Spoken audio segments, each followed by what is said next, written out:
করো। আজ বিশেষ একটা দিন, তাই তো? আজকের দিনটা কি কেউ জানো? কি? হ্যাঁ, শিশু দিবস মানে চিলড্রেন্স ডে, তাই তো? তোমরা 5 সেপ্টেম্বর যেমন টিচার্স ডে পালন করো, তেমনি 14 নভেম্বর মানে আজকে আমরা শিশু দিবস পালন করি। তোমরা 5 সেপ্টেম্বর পালন করো, তোমাদের শিক্ষক শিক্ষিকাদের সম্মান জানাও ওই দিনটা।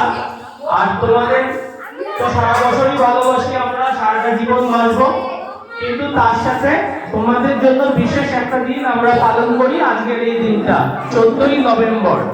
তো 14ই নভেম্বর এই যে আজকে শিশু দিবস,